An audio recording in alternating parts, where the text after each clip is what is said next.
வணக்கம் நண்பர்களே. எனது பெயர் ஆ. சொர்ணராஜ். பிரிவு அலுவலர் ஓய்வு, தலைமைச் செயலகம். கருணை அடிப்படையிலான பணி நியமனங்கள். இந்த கருணை அடிப்படையிலான பணி நியமனங்கள் அப்படிங்கிற ஒரு ஸ்கீம் 1972 இன்ட்ரடியூஸ் பண்ணி இம்ப்ளிமெண்ட் பண்ண ஆரம்பிக்கிறாங்க. இன்னைக்கு வரைக்கும் அது நடைமுறையில் இருக்குது. கால சூழலுக்கு ஏற்ப இந்த ஸ்கீமில் பல திருத்தங்களை வெளியிட்டு அரசாணையாக கொண்டு வந்தாங்க.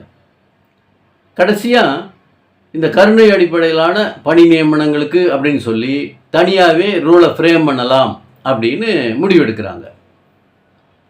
2023 இதுக்கான ரூலை ஃப்ரேம் பண்ணி ஆர்டர் இஷ்யூ பண்ணுறாங்க. அரசு ஆணை நிலை எண் 33 தொழிலாளர் நலம் மற்றும் திறன் மேம்பாட்டுத்துறை நாள் 8/3/2023 அப்படிங்கிற ஜீவோவில் தான் இதுக்கான ரூலை ஃப்ரேம் பண்ணி ஆர்டர் இஷ்யூ பண்ணியிருப்பாங்க. அதுதான் இன்றைக்கி நடைமுறையில் இருக்குது. இப்போ இந்த ரூலில் தான் கருணை அடிப்படையிலான பணி நியமனங்களுக்கான கைட்லைன்ஸை கன்சாலிடேட்டடாக சொல்லியிருப்பாங்க. யாரெல்லாம் இந்த திட்டத்தின் கீழ் பலன் பெறக்கூடியவர்கள், எந்தெந்த நேர்வுகளுக்கு இந்த கருணை அடிப்படையிலான பணி நியமனம் கிடைக்கும், அதுக்கு என்னென்ன பண்ணணும், எத்தனை நாளுக்குள்ளே அப்ளிகேஷன் கொடுக்கணும், யாருக்கிட்ட கொடுக்கணும், அந்த அப்ளிகேஷனை எப்படி ப்ராசஸ் பண்ணணும் அப்படிங்கிறத பற்றியெல்லாம் ஒரு கன்சாலிடேட்டட் இன்ஸ்ட்ரக்ஷனாக அந்த ரூலில் சொல்லியிருப்பாங்க. அந்த ரூலில் நிறைய கண்டிஷன்ஸை சொல்லியிருப்பாங்க. அதில் ஒரே ஒரு கண்டிஷன் தான், இந்த கருணை அடிப்படையிலான பணி நியமனம் கேட்டு நிறைய விண்ணப்பங்கள் பெண்டிங் இருக்கிறதுக்கு ஒரு காரணம் அதில் சொல்லியிருக்கக்கூடிய ஒரே ஒரு கண்டிஷனாக தான் நம்ம பார்க்கணும். அது என்ன கண்டிஷன் அப்படின்னு சொன்னால், சுருக்கமாக 5% அப்படின்னு சொல்லுவாங்க. 5% சீலிங், அதனால் உங்களுக்கு கிடைக்காதுன்னு சொல்லி நிறைய அப்ளிகேஷன் பெண்டிங்கில் வச்சுருப்பாங்க. அது என்ன அந்த 5% சீலிங் அப்படின்னு பார்த்தோம்னா, அது கொஞ்சம் விரிவாக பார்த்தோம்னா தான் நமக்கு கொஞ்சம் எளிமையாக புரியும். ஒரு டிபார்ட்மெண்ட்டில் 100 ஜூனியர் ரெசிடென்ட் போஸ்ட் இருக்குது அப்படின்னு சொன்னால், அந்த 100 போஸ்ட்டில் 5 பேர், 5 ஜூனியர் ரெசிடென்ட் கருணை அடிப்படையிலான பணி நியமனத்தின் கீழ் பணி நியமனம் பெற்று அவங்க அந்த ஜூனியர் ரெசிடென்ட் போஸ்ட்டில் கண்டினியூ பண்ணிகிட்டு இருந்தாங்கன்னு சொன்னால், 6வது ஆளாக இருக்கக்கூடிய இந்த கருணை அடிப்படையில் பணி நியமனம் கேட்டு ஒருத்தர் விண்ணப்பிச்சிருக்காருன்னு சொன்னால், அவரை அந்த 6வது போஸ்ட்டில் ஃபில்லப் பண்ண முடியாது. அந்த 5 பேர்த்தில் யாரோ ஒருத்தர் அந்த ஜூனியர் ரெசிடென்ட் போஸ்ட்லேருந்து எலிமினேட் ஆகணும். ஒன்று அவர் ஜூனியர் ரெசிடென்ட்லேருந்து அசிஸ்டண்ட்டாக ப்ரொமோஷன் ஆகி போனார்னா அந்த போஸ்ட்டில் இந்த வெயிட்டிங் லிஸ்ட்டில் இருக்கக்கூடிய ஒருத்தர் கொண்டு ஃபிட் பண்ண முடியும். இல்லை அந்த ஜூனியர் ரெசிடெண்ட்டாக இருக்கக்கூடியவர் ரிட்டையர் ஆகும்போது ஏற்படக்கூடிய அந்த காலி இடத்துல இந்த வெயிட்டிங் லிஸ்ட்டில் இருக்கிற கொண்டு ஃபிட் பண்ண முடியும். இப்போ அந்த மாதிரி 5% சீலிங் அப்படின்னு வச்சுருப்பாங்க.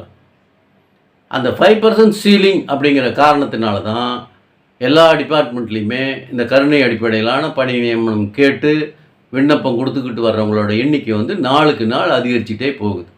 சில கேஸுகளை பார்த்திங்கன்னா 5 வருஷம், சில கேஸுகளில் 10 வருஷம், சில கேஸுகளில் 15 வருஷம் கூட வெயிட் பண்ணிகிட்டு இருக்கிறாங்க. இதுக்கெல்லாம் தீர்வு எப்படி அப்படின்னு பார்த்தோம்னா, இந்த 5% சீலிங்கை உடைக்கணும். இது ஒன்று. இல்லைன்னு சொன்னால் கால நிர்ணயம் பண்ணணும்.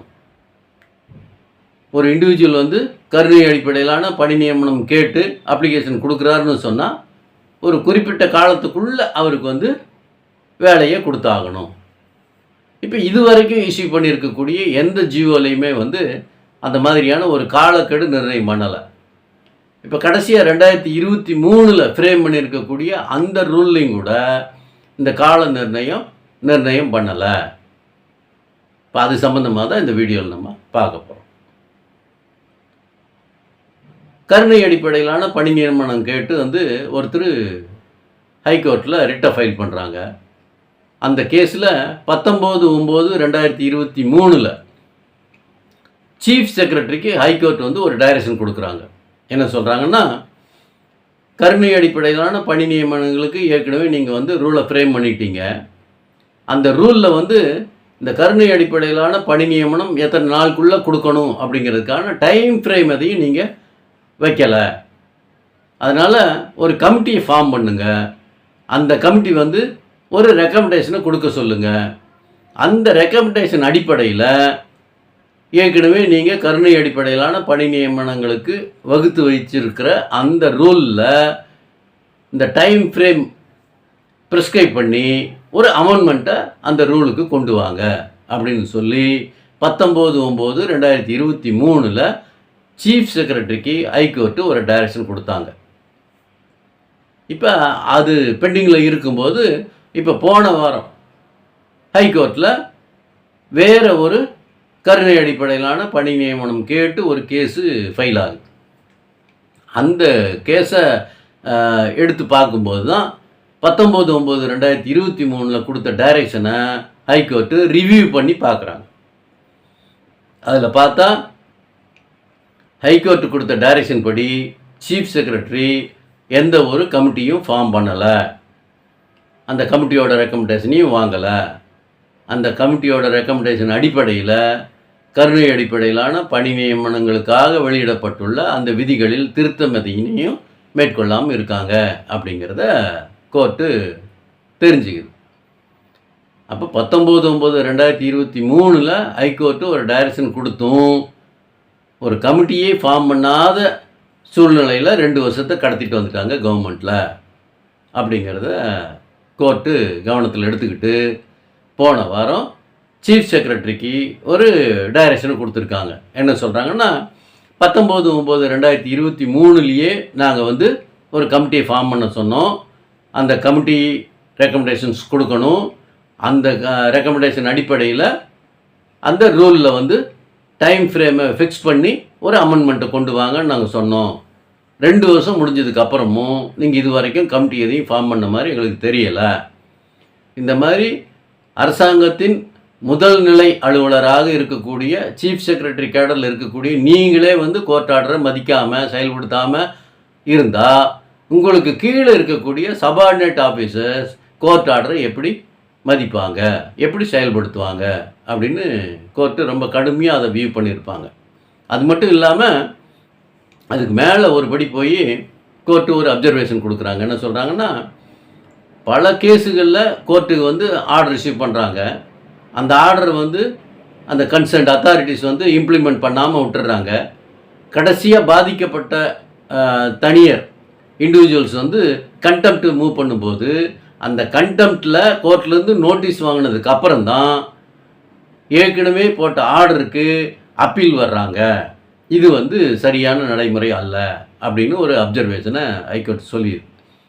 இப்போ அதில் என்ன சொல்லியிருப்பாங்க அப்படின்னு பார்த்தா, போன வாரம் ஹைகோர்ட்டினுடைய டைரக்ஷனில் 19/9/2023 பின்னாடி யாரெல்லாம் சீஃப் செக்ரட்டரியாக வேலை பார்த்தாங்களோ அவங்களுடைய லிஸ்ட்டை வந்து வாங்க சொல்லியிருக்கிறாங்க. இப்போ அந்த லிஸ்ட்டை வாங்கிட்டு அந்த சீஃப் செக்ரட்டரி எல்லாத்துக்குமே வந்து கண்டெம்ப்ட் நோட்டீஸை இஷ்யூ பண்ணணும். ஏற்கனவே 19/9/2023 கோர்ட்டு வந்து ஒரு டைரக்ஷன் கொடுக்குது, ஒரு கமிட்டியை ஃபார்ம் பண்ண சொல்லி. அந்த கமிட்டியே இது வரைக்கும் ஃபார்ம் பண்ணாமல் இருந்திருக்கிறாங்க.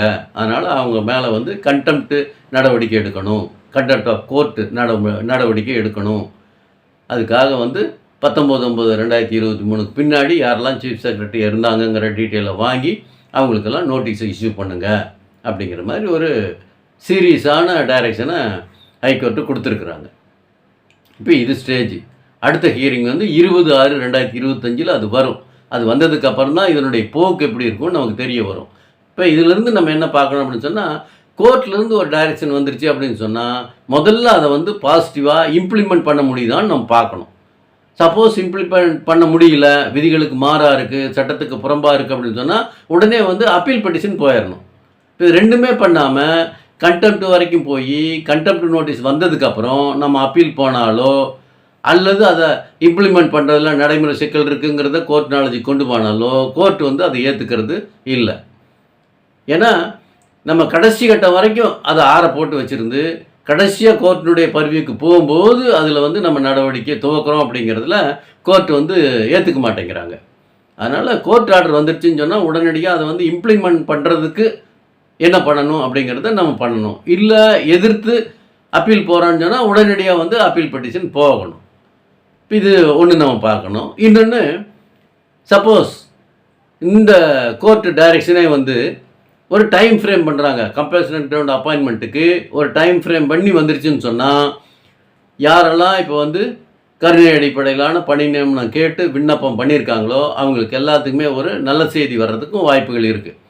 ஒரு வேளை 6 மாதத்துக்குள்ளே அவங்களுக்கெல்லாம் வேலையை கொடுத்துருங்க அப்படின்னு ஒரு டைம் ஃப்ரேம் வைக்கலாம். இல்லை அப்ளை பண்ண தேதியிலிருந்து 1 வருஷத்துக்குள்ளே அந்த கருணை அடிப்படையிலான பணி நியமனத்தின் கீழ் பணி நியமனம் வழங்கப்பட வேண்டும் அப்படின்னு இந்த டைம் ஃப்ரேம் வச்சுட்டாங்கன்னு சொன்னால் அந்த 5% சீலிங்கை வந்து ரிலாக்ஸ் ஆகிறதுக்கு வாய்ப்பு இருக்குது. இப்போ அந்த 5% சீலிங் தான் வந்து பெரும்பாலும் தடையாக இருக்குதுன்னு நம்ம பார்க்க வேண்டியிருக்கு. இப்போ இந்த டைம் ஃப்ரேம் வச்சுட்டாங்கன்னு சொன்னால் அந்த 5% சீலிங்க்கு வந்து ரிலாக்ஸேஷன் வாங்கி அல்லது எக்ஸம்ஷன் வாங்கியாவது அந்த சம்மந்தப்பட்ட இண்டிவிஜுவலுக்கு வந்து கருணை அடிப்படையிலான பணி நியமனம் கிடைக்கிறதுக்கு வாய்ப்புகள் இருக்குது. இது வந்து 20/6/2025க்கு பின்னாடி கோர்ட்டில் என்ன டைரக்ஷன் வருது அப்படிங்கிறத பொறுத்து இருந்து நம்ம பார்க்கலாம். நன்றி, வணக்கம்.